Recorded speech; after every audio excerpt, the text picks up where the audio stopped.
This is the Long Roads to Gettysburg. It's a part of the great campaigns of the American Civil War system. It's pretty much combining three games together, which is um, Jackson's Way, Here Come the Rebels, and Roads to Gettysburg.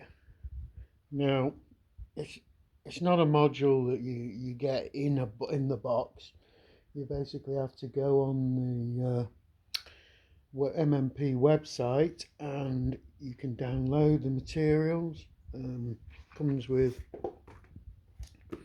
quite a bit of extra bump, which is a significant amount of rules and things that come with it.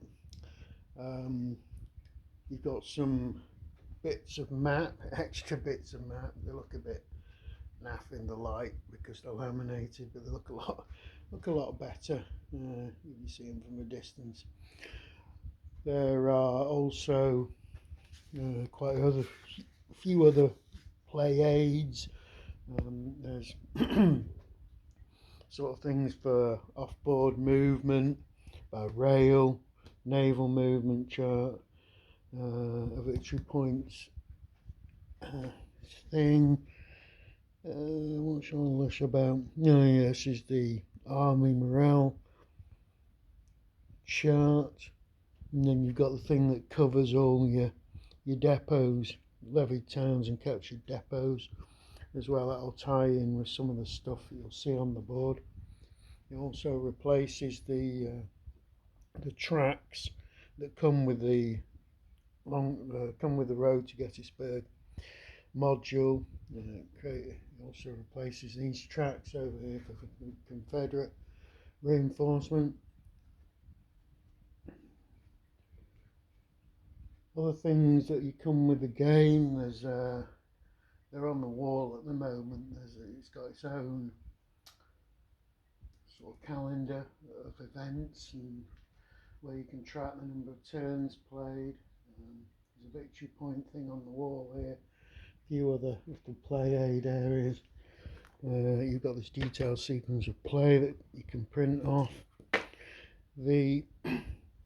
I'm also using these. You may have seen me use these before, these little force charts, which are a great way of tracking what exactly is going on. Instead of having massive stacks of things, you can break all your units out, show what fatigue level they're at, what the morale is, what the leaders are, whether they're entrenched, out of supply. Very, very, very useful things.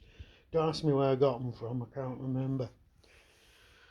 The actual maps itself cover all the positions around Fredericksburg here. And you go all the way up there, up into the Shenandoah Valley. You can, it goes all the way obviously into Pennsylvania. Covers everything down to areas like York, Baltimore, and Washington. So you can pretty much do what you want. If you want to play this game, you could go, all right, let's go for Manassas Junction 3, which is a tempting target. The only problem with trying to sort of cut off the Army of the Potomac from Washington and places like that is there's not many victory points this far south on the map. It'll be interesting, but there's loads more options here. You could feint and strike at Washington itself, which is probably not very recommended because of all these forts that are all around the area. The garrison in the area is pretty naff, but there's a huge amount of fortifications around Washington. You've got options maybe to even make a strike against Baltimore. The game sort of does channel you really up into Pennsylvania. You obviously don't have to make the crucial clash at Gettysburg, but if you look at Gettysburg itself, it sort of strikes you on the map. There's about 7 different roads and a railway, all pretty much coming together around Gettysburg. It's sort of it's an obvious target. Now, if you look at the way I've got the game set up, you've got these various counters on the map. Green counters are where there are supplies which the Confederates can forage off. Red counters is where there are supplies and victory points, and the blue ones are where you've got depots, supplies and victory points. Now, the reason for this is the Confederates are going to try and, well, they'll forage off the map when they're going into Union territory. They've also got to get a reasonable amount of victory points here. Now, the campaign itself, this is a difficult one. Yeah, the Confederates could have won this and they could have won the war, but they would have had to do a knockout blow against the Army of the Potomac. Now, if they couldn't achieve that at Chancellorsville, I don't see how they're going to be able to do it here in Pennsylvania. I can imagine they could chew up the Union Army pretty badly, but I don't think they'd be able to reduce it to such an extent that they'd actually cause the Union to pull out of the war. That's just my opinion. The thing about the Union is they've got a lot of forces on this map. I mean, a hell of a lot. And, alright, they're spread out all over the place. We've obviously got the main field army, which is at the moment concentrated around Fredericksburg, just opposite the Confederate army here. But you've got significant garrisons in Baltimore, Washington. You've also got garrisons over here in the Shenandoah area. You've got other forces that can come in from the north, from Pennsylvania. It's called Pennsylvania Militia. Alright, you say the militia, but there's some big units here that can come in to support and reinforce the Confederates.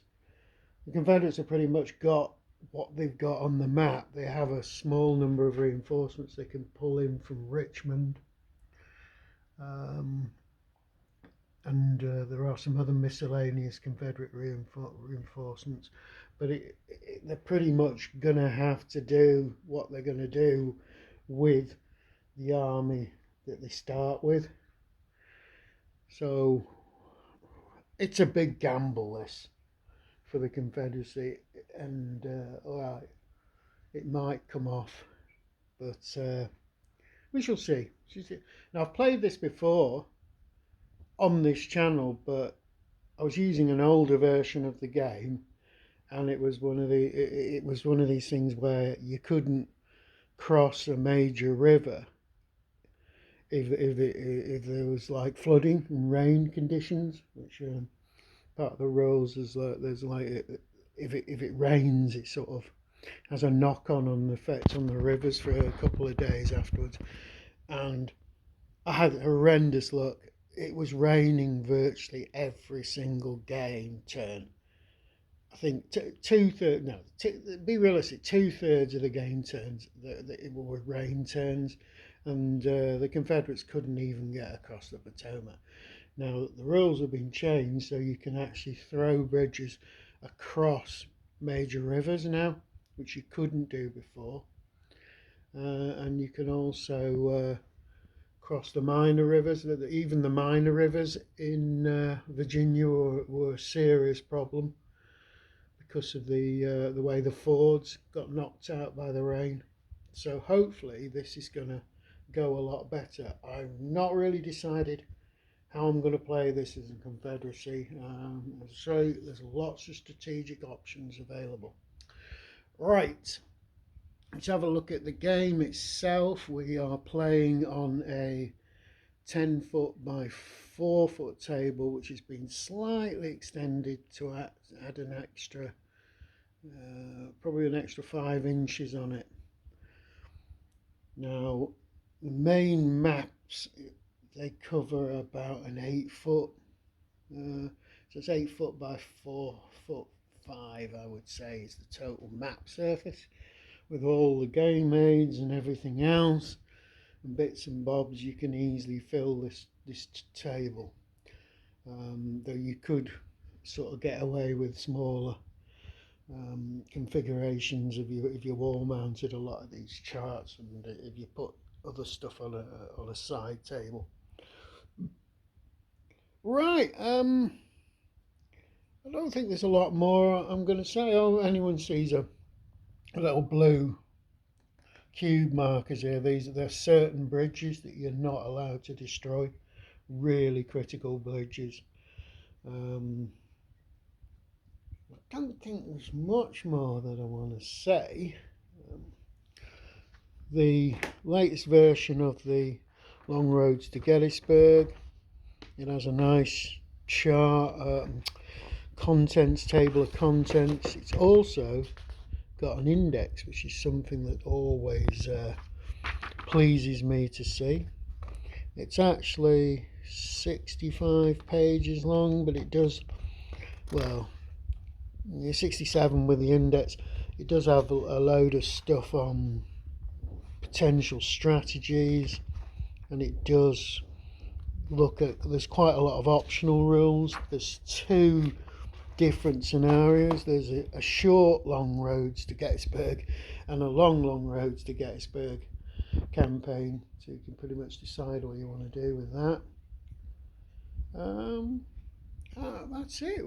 We are ready to roll.